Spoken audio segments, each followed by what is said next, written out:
দাদা আছে? হ্যাঁ আছে। আমার চুলটাকে দেখো খুব বিচ্ছিরি হয়ে গেছে, একদম মানে খুব বাজে হয়ে গেছে চুলটা। মানে তুমি আগে দেখে তার একটা ব্যবস্থা করে দাও। বলছি মানে চুলটা এত বাজে হয়ে গেছে, না আমি বাঁধতে পারি না আমি খুলতে পারি, মানে খুব বাজে, মানে হেজি হয়ে গেছে। একবার করিয়েছিলাম স্মুথনিং, তো তারপরে আর করানো হয়নি। স্মুথনিংটা কতদিন আগে হয়েছিল? হ্যাঁ আজ থেকে 1.5-2 বছর তো হবে। করিয়েছিলাম, 23 হ্যাঁ করিয়েছিলাম খুব, সেটাও বেশি দিন স্টেও করেনি। সেটা যাই হোক, আমি আর এখন করাই সমস্যাটা কি হচ্ছে? হচ্ছে মানে কি আবার তো কার্ল হেয়ার সেটা হয়ে তো হয়ে গেছে, যাবে, সেটা কারণ তুমি দেখো পুরো কার্ল 1.5 বছর হয়ে তো ব্যান্ড আসবে, ঠিক আছে? ওটা হচ্ছে আর মানে হেয়ার ভেঙে ভেঙে পড়ছে। আচ্ছা, মাঝখান থেকে ভেঙে যাচ্ছে। হ্যাঁ একদম একদম। এই তো তোমার চুলের এখান থেকে তোমার চুল এটা কিন্তু নিউ গ্রোথ, ঠিক আছে? আর এটা কিন্তু তোমার করা হয়ে আছে, যেটা ওটা কিন্তু তোমার স্ট্রেট আছে। তো ঠিক আছে, তো নিচে কিন্তু স্পিড চলে এসেছে, নিচে চুলটা ড্যামেজ হয়ে গেছে। হ্যাঁ ওটা তো হয়েছে, কারণ হচ্ছে ওটা কেমিক্যাল পড়েছে বলে ওটার কারণে হয়েছে। যাই হোক, ওটা হয় নিচে দিয়ে। তুমি দেখে এর একটা ব্যবস্থা করে আর দাও। চুল কি উঠছে গোড়া থেকে? হ্যাঁ গোড়া থেকে তো গোড়া থেকে তো চুল উঠবে, কেমিক্যালের কাজ করলে একটু চুল ওঠে, সেটা নয়। ভালোই উঠছে এখন, কিন্তু ইদানিং তো ভালো উঠছে। এখন এমনি নর্মালি অনেকের চুল ভালো মতোই ওঠে, ওটার ভয়ের কিছু নেই। তো ওটা তুমি স্ট্রেটনিং করানোর পরে ওটা কিন্তু তুমি ট্রিটমেন্ট করাওনি, হেয়ার মানে রুট ট্রিটমেন্ট কোনো কিছু করাওনি। সেরকম করিয়েছো কোনো মান্থলি সেরকম করা? মান্থলি স্পা করাতাম, সেটা তারপর কতদিন করিয়েছো? হ্যাঁ কন্টিনিউ 1 বছর তো করিয়েছি। কন্টিনিউ 1 বছর করেছো, তাতেও করেছি, রেজাল্ট হচ্ছে না? রেজাল্ট একদম ভালো না, হয়নি। তাহলে কাজ ঠিকঠাক হয়নি। যদি তুমি মানে নিজের result কাজ একদম ভালো নিজে হয়নি। যদি তুমি ট্রিটমেন্ট মানে করে আমি পার মান্থ করিয়েছি, মানে মানে 12 মাস তো করিয়েছি কি কন্টিনিউ। করে হয়? তারপর যদি তুমি- যখন প্রচন্ড হেয়ার ফল হলো, আর ওখানটায় তো আমাকে অয়েল ইউজ করতেই বলেনি, আমি 1 বছর কোনো অয়েল ইউজ করিনি। অয়েল তো দেওয়া হয় না, ঠিকই বলেছে, অয়েল ইউজ করা হয় না, কিন্তু অয়েল ইউজ করা যাবে, কিন্তু চুলে ইউজ করা যাবে না। অয়েল যে ইউজ করে, আমি ভুল বলছি, অয়েল ইউজ করা যাবে কিন্তু চুলে ইউজ করা যাবে না, গোড়াতে।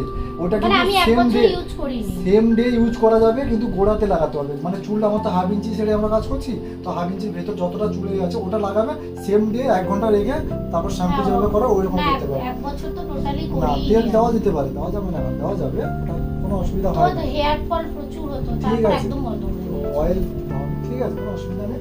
ওই জন্য মানে চুলের গোড়া কি হচ্ছে, ড্রাই হয়ে গেছে, ময়েশ্চার লেভেলটা চলে গেছে, ঠিক আছে? তো সেই কারণে তোমার স্পা করাচ্ছ বলছো, তা স্মুথনিং করালে হবে না। তুমি স্মুথনিং চাইছো, স্মুথনিং করালে হবে না। তো স্মুথনিং এর সঙ্গে আমি চাইবো যে তুমি কেরাটিন করাও, কারণ তোমার ড্রাইনেস, মানে চুলের প্রচুর ড্রাইনেস চলে যেটা এসেছে, ভালো রাফনেস চলে এসেছে, ঠিক আছে? তো সেই কারণে আমি চাইছি যে চুলটা যাতে শাইনি হয় এবং সিল্কি হয়, ওটা চাইছি, ঠিক আছে? একদম ওকে, যেটা ভালো হয় হ্যাঁ সেটা। ঠিক আছে। যেখানে তুমি বলছো কেটে যাচ্ছে, ওই কাটাটা হবে না, ওটা স্মুথনিং এর জন্য হয়েছিল, ওটাই করে তো দাও। ওটা হবে না। তো দুটো একসঙ্গে এই জন্য করতে চাইছি যে আমি তুমি কারা স্মুথনিং এর যেটা কাজ হয় ওটা করো, তো তাতে কিন্তু তোমার চুল অনেকটা রিপেয়ারও হয়ে যাবে আর চুলের অনেকটা ড্রাইনেসও চলে যাবে, ঠিক আছে?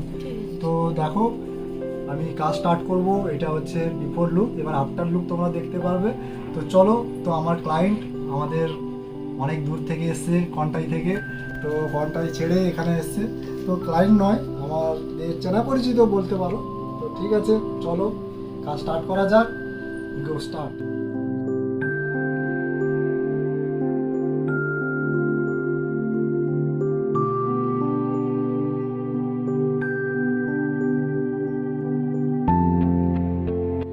বৈশালী, তোমার রেজাল্ট, তুমি লাস্ট এটা আফটার লুক তুমি দেখতে পাচ্ছ তোমার হেয়ার। তো তুমি তোমার কীরকম চুল ছিল, তুমি হেয়ার ছিল, সরি চুল বলছি, হেয়ার ছিল। তো তুমি জানো তোমার কিভাবে বিফোর লুক তুমি নিয়ে এসেছিলে। তো এখন আফটার রেজাল্ট তুমি দেখতে পাচ্ছ ক্যারা স্মুথনিংয়ে। তো তুমি পুরো স্যাটিসফাইড কিনা তুমি আমাকে জানাও। হ্যাঁ আমার তো করে খুব ভালো লেগেছে, যে হেয়ারটা ছিল সে থেকে তো অনেকটা অনেকটা বেটার। আমার তো খুব ভালো লেগেছে, তো খুব স্যাটিসফাইড ছিল একদম। তো তোমার স্পিড ছিল, তুমি দেখতে পাচ্ছ এই জায়গাতে তোমার চুলগুলো, আমি দেখাচ্ছি জুম করে দেখাচ্ছি, দেখো এই জায়গায়, দেখো এই জায়গাগুলো পুরো স্পিড আছে, ঠিক আছে? ওই কারণে এইগুলো একটু মানে ফাটা ওই রকম চুলটা লাগছে, কিন্তু ওটাকে ম্যানেজেবল করেছে ক্যারাটিন, ঠিক আছে? তো যতটা পেরেছে ম্যানেজমেন্ট করেছে, বাদ বাকি ওই ফাটা দুমুখ চুল তো ওটা তো সে ম্যানেজেবল করতে পারবে না, ওটাকে ট্রিম করতে হবে পরে। তো ওটা ট্রিম করলে ওটা ম্যানেজেবল হয়ে যাবে। বাকি তোমার চুলে যেটা শাইনিং আসার কথা, সফটনেস আসার কথা, যে ড্রাইনেস ছিল, যে রাফনেস ছিল, ওটা তো নেই। তুমি তো নিজে হাত দিয়ে তুমি বুঝতে পারছো। Better result. তো তো তোমার মানে আমার তো সত্যি খুব ভালো লেগেছে। তোমার স্যাটিসফাইড তো তুমি পুরো? একদম একদম, তো তুমি ঠিক আছে, নিঃসন্দেহে, কোনো ডাউট নেই। তো তুমি ক্লায়েন্টদের কোনো রেকমেন্ড করতে পারো? অবশ্যই যারা যারা করতে চাও অবশ্যই দাদার কাছে তাড়াতাড়ি, মানে রেজাল্ট একদম 100%, আমি গ্যারেন্টি। তো এটা নেক্সট ডে ওয়াশের এটা রেজাল্ট, পুরো একদম ফাইনাল রেজাল্টটা। তো বৈশালী আমার অনেক দিনের চেনা মানে ক্লায়েন্ট। তো ও কাঁথি থেকে এসছে, কাঁথি আগেও কাজ করিয়েছে অন্য জায়গাতে, তো ওটাতে স্যাটিসফাইড ছিল না। তো পরে আবার দ্বিতীয়বার আমার কাছে সার্ভিস নিতে এসছে। তো ওকে স্যাটিসফাইড করতে পেরেছি, তার জন্য অশেষ ধন্যবাদ। তো ও আমার কাছে এত দূর থেকে এসছে, তার জন্য থ্যাঙ্কস। তো চলো, ও আমার অনেক দিনের মানে ক্লায়েন্ট নয়, ও আমার মানে দীর্ঘদিনের আমাদের বন্ধু, আমার যে ম্যাডাম রূপা ম্যাডামের ওর বান্ধবী হয়। তো ওটা বলে দিলাম। তো সেই কারণে আমার বন্ধু হয়, তো সেই এতেই পরিচিতি আমাদের। তো চলো, সবাইকে টাটা বলো।